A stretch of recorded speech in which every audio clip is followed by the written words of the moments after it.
Imagine that you're a German soldier and it's night and it's chilly out and you have your coat on and you're walking home from your watch. It's 1943. For the last 3 years, the Nazis have occupied the Channel Islands, a string of islands off the coast of Normandy. For the Nazis, Jersey, a British Crown dependency, feels like the first step towards the eventual conquest of Britain itself. You walk back to the house where you have been billeted, a grand old place right on the beach. The surrounding cliffs glow eerily white in the dark.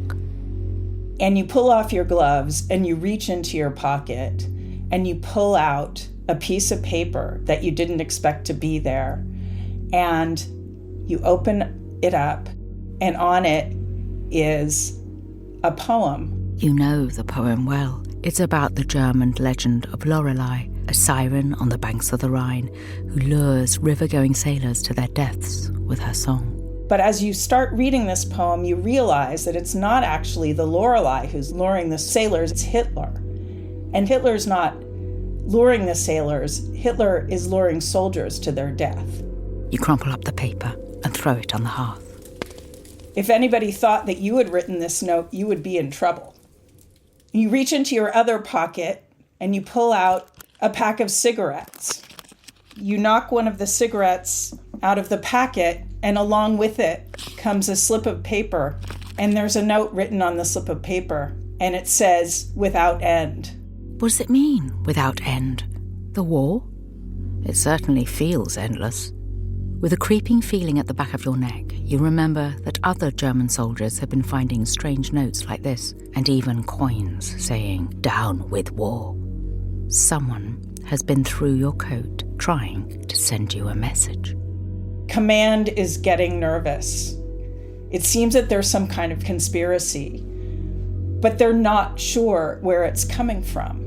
Is it from the inhabitants of Jersey, or is it from the German soldiers themselves? In fact, the people behind these disconcerting messages are those the Nazis might least suspect. 2 eccentric French artists creating an extraordinary performance of resistance. They were life partners, they were lovers, they were soulmates, they were partners in crime. They were just 2 little innocuous women. I'm Helena Bonham Carter, and for BBC Radio 4, this is history's secret heroes. True stories of deception, acts of resistance, and courage from World War II.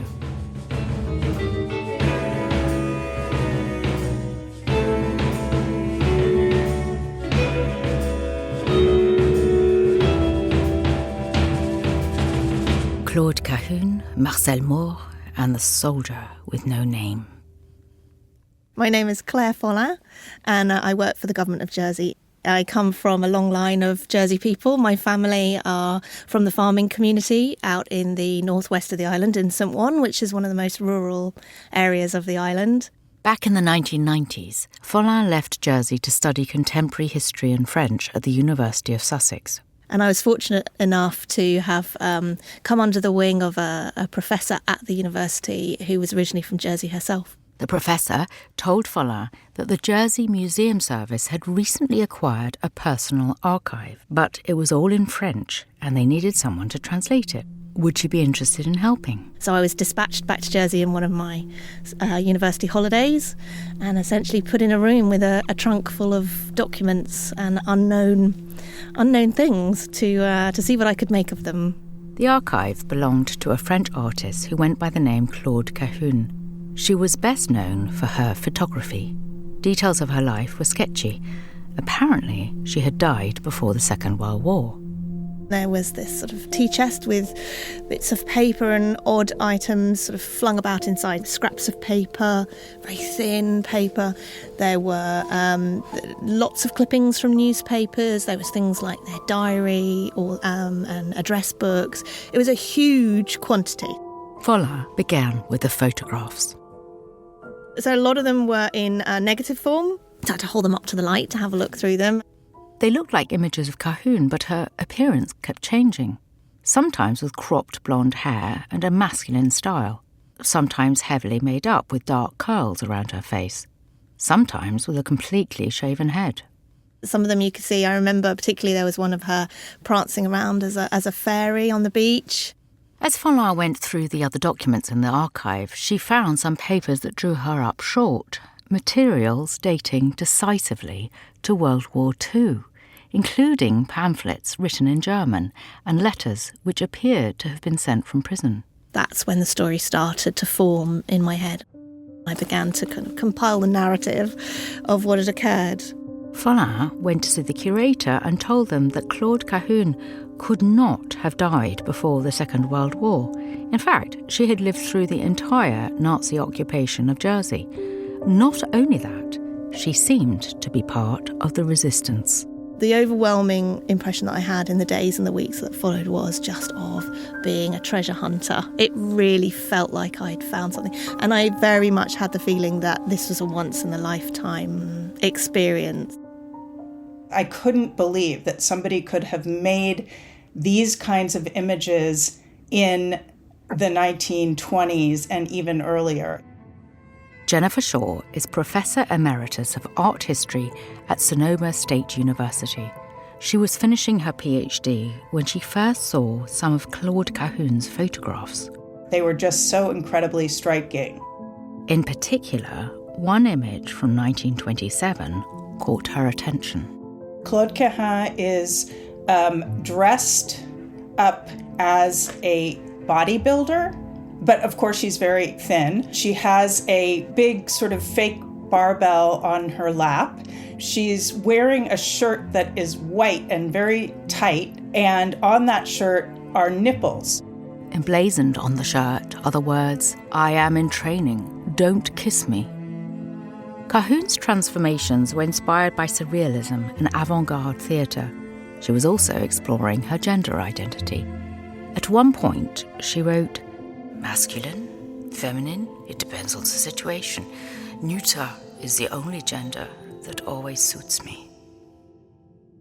So I'm referring to Claude Cahun as she and her. And the reason I'm doing that is because I am a historian. That's the way she referred to herself. Cahun's photographic works are not self-portraits. She was part of a creative duo with her partner, Marcel Moore. Cahun and Moore grew up in Nantes on the Atlantic coast of France. Cahun was born Lucie Schwab. Moore began life as Suzanne Malherbe. Their wealthy families were in the same social circle. The two played together as children before reconnecting as teenagers. Suzanne and Lucie met when Lucie was 14 and Suzanne was 16. And Lucie, writing in retrospect, referred to this as a lightning strike. They became inseparable, and then lightning struck again. So Lucie's father married Suzanne's mother, and this meant that they were stepsisters. And this happened in their 20s. And so at this point, they had a very good cover for their relationship. They could be affectionate with one another in public without anybody sort of batting an eye because they were sisters. The two began to live together and produce artworks. They adopted the masculine names Claude Cahun and Marcel Moore. In the early 1920s, they moved to Montparnasse on the left bank of the Seine in Paris. The district was full of artists and writers from all over the world. James Joyce, Diego Rivera, Salvador Dali. So it was, the roaring 20s, the jazz age, the emergence of cinema. There were Dadaists and Surrealists, cafe culture.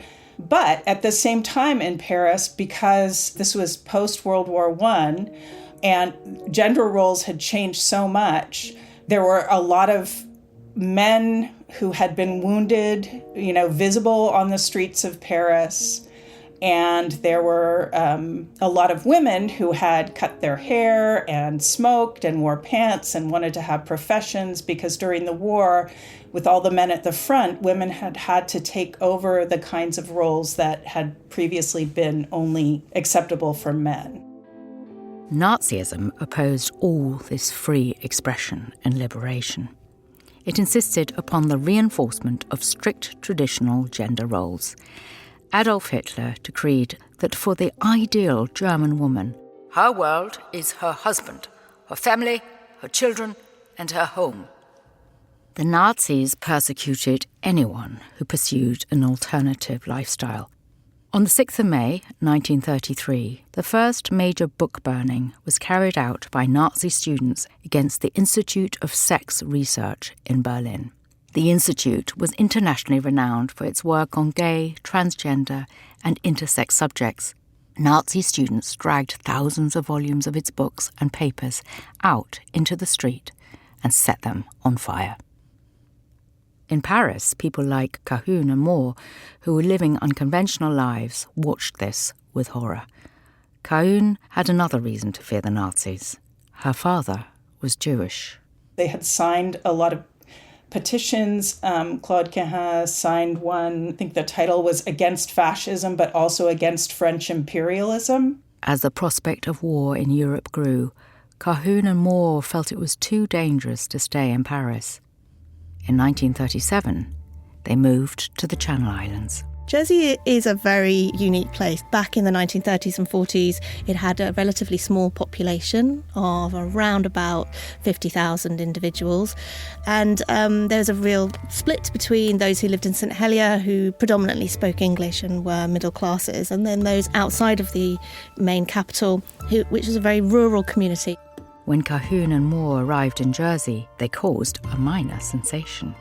They did adore the sun, and they loved sunbathing, and they loved to sunbathe naked. I didn't know them, but I remember seeing them. This is Bob Le Sueur, a local historian, talking to BBC News in 2015. They were considered to be wildly eccentric, and they dressed in trousers, but that was still considered a bit advanced. They did enjoy dressing up in different costumes and going about their business, everyday life, either dressed up as men or sometimes dressed up in various national costumes that they could find. They had also brought their cat, Kid. To avoid placing him in quarantine, they had smuggled him into Jersey, drugging him and stashing him inside an Hermès handbag. Thankfully, he survived. And they used to put Kid onto a lead and walk Kid around like a dog, up and down the beach and around the lanes. In May 1940, as Cahun and Moore had feared, the Nazis occupied Paris. They had been mistaken, though, in imagining that the Channel Islands might be safe. German forces quickly spread across the whole of northern France and prepared to cross the short distance to the British Crown foothold. But it became clear in June of 1940 that Nazi occupation was imminent. And the islanders had but a few days to decide whether to evacuate to the UK or to stay in the island. And around about 7,000 people decided to flee. Cahun and Moore considered their options. Should they return to France? Flee to the British Isles? They knew that they wanted to continue to live out their surrealist and political views under enemy occupation, so they made a very specific decision to stay. The Nazis occupied the Channel Islands on the last day of June 1940. Cahun and Moore lived in a house on the beach. Part of the house was partitioned off and German officers lived in there. They also had this officers' socialising quarters in the hotel opposite them, where it was kind of the primary place really that senior officers came to socialise and relax. The local population was certainly not permitted to take photographs of Nazi troops, yet subtly Cahun began to document the occupation. There's a very anodyne photograph of her cat Kid in the window of her home with the beach behind it. If you look closely, on the beach are German soldiers walking on the beach. Now, only soldiers were allowed to walk on that beach, locals were not. And it was illegal to possess a camera, and she could have been deported to a concentration camp for taking that. So what looks like a cosy domestic scene of a photograph of a cat is actually an act of insurrection, essentially, but enormously brave and an act of resistance in itself.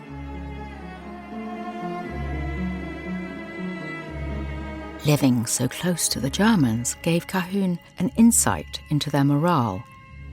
She had noticed German soldiers, especially sort of the foot soldiers, not the officers, who seemed kind of unhappy, and she sensed that maybe they were there against their will, that they weren't really on board with the Nazi cause. And she thought, that she might be able to change the minds of some of these soldiers. One night, Claude was reading a magazine.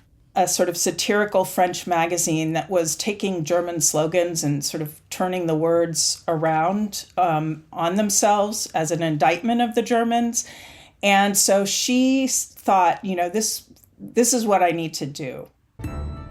What they started doing was going to newsagents and buying magazines and then taking them back and rearranging things, cutting and pasting letters to make new words and changing around images. They would go into the nearby bakery, go into the bathroom, slip their sheets into the magazines, and then they would go back to a different newsagent and sort of pretend that they were just browsing and were going to buy another magazine, and they would slip the magazine with the sheets stuck into the shelves of the newsagent. They chose German magazines that were popular with soldiers.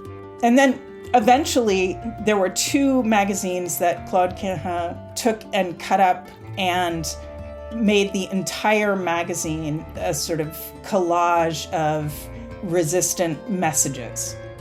Messages like these. Are you wondering why your leave is continually cancelled? That's because your wife and your children have been killed and they don't want you to know. Start asking questions and you'll understand that you're being lied to.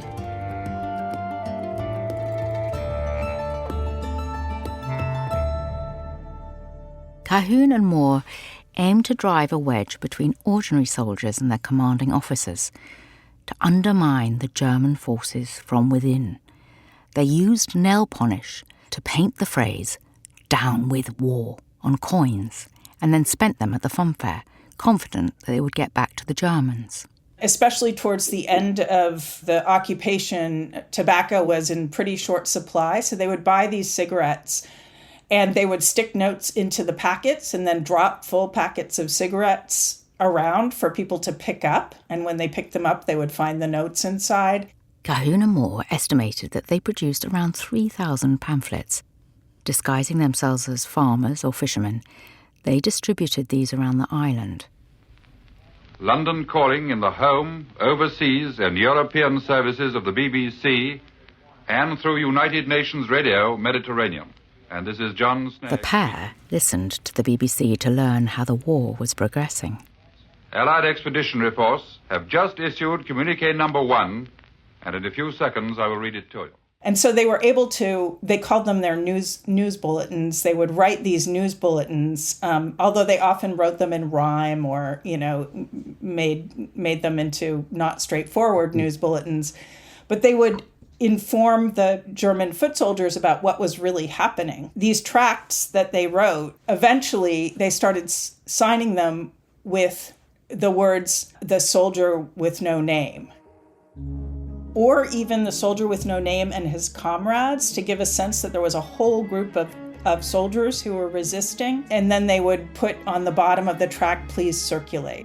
News from the soldier with no name often contradicted official German propaganda. Or sometimes, because the news that the Germans was getting was several weeks behind what was actually happening, it would seem prophetic, like somebody would read it and then realize that these notes had predicted what was going to happen. Cahun and Moore were taking a terrible risk. In occupied Jersey, working against the Nazis could get you killed. It was not just what they were doing, it was who they were. The Nazis brutally persecuted gay, lesbian, trans, and gender non-conforming people. They were so bold. It was almost careless. But right from the beginning, they knew they were going to be caught. And actually, that was sort of part of the plan, was that they were going to be caught. So it was really, how long can we carry this on for? Cahun and Moore kept escalating their endeavours. At one point, a German soldier died on the island. And so they got up very early and they went to the graveyard and they made a homemade cross. They splashed the cross with red paint to look like blood, added an animal skull and wrote on it in German. And I'll translate it, but it says, "For him the war is over." This shocking image confronted the soldiers who came to bury their comrade.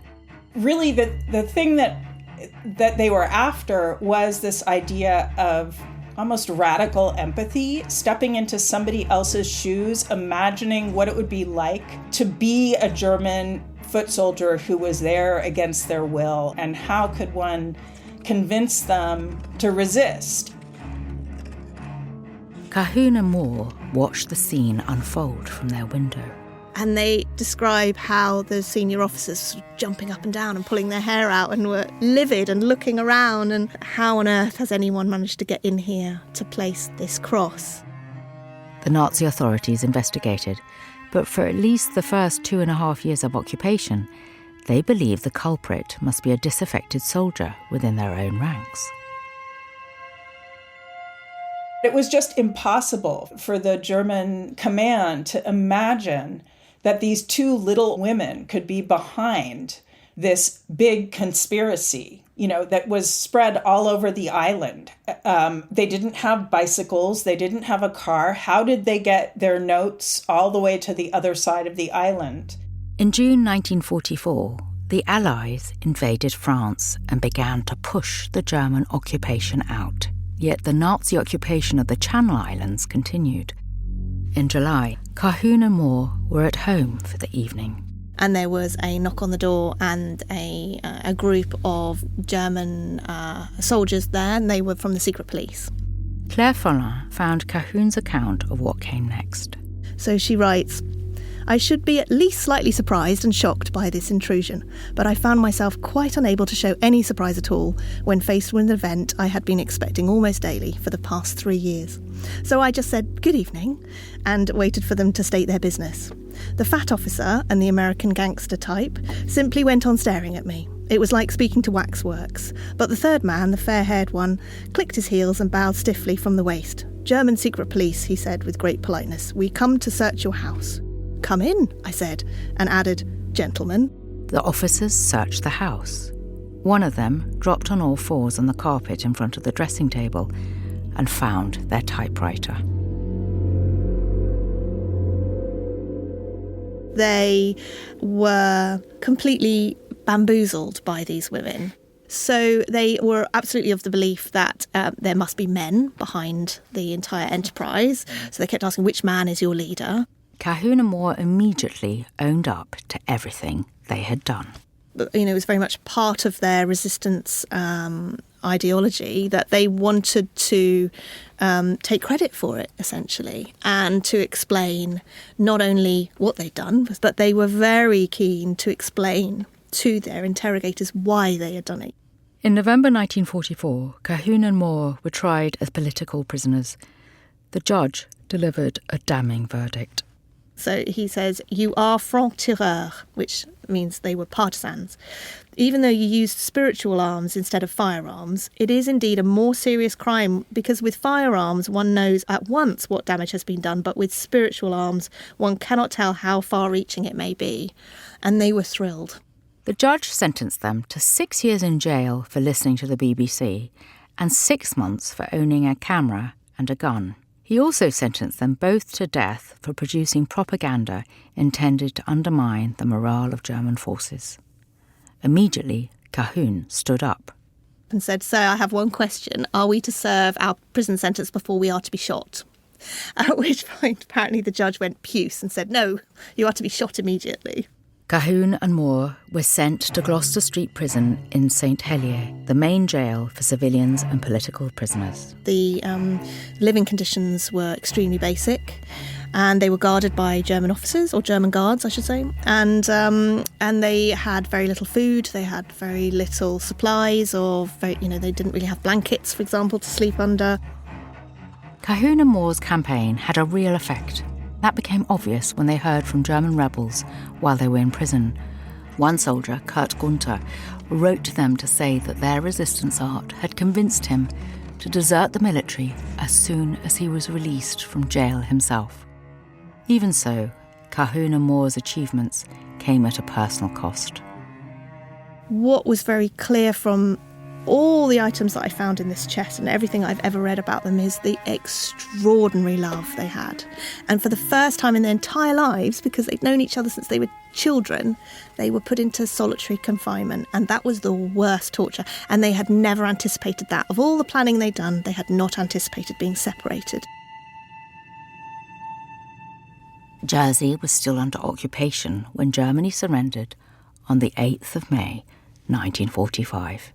The following day, all German forces surrendered, and the island was finally liberated.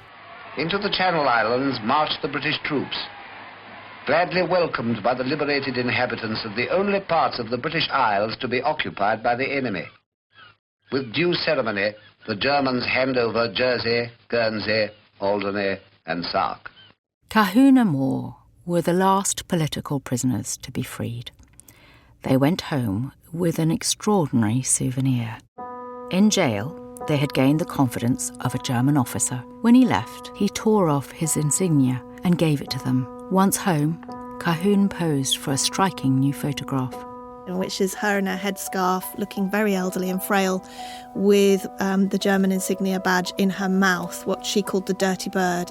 These two extraordinary artists survived occupation, resistance and imprisonment, and as she crunched her Nazi imperial eagle between her teeth, Claude Cahun was as defiant as ever. Claude Cahun died in Jersey in 1954. She was 60 years old. Marcel Moore died 18 years later. For some decades, their work remained obscure. They were rediscovered by the art world in the 1990s, and since then, their reputation has continued to grow. Their progressive approach to sexuality and gender identity have won them new generations of fans. Yet their stalwart, inventive, and highly unusual resistance to the Nazis remains less known. By inhabiting the position of the enemy in the form of the soldier with no name and speaking from that position, they could encourage others to lay down their arms.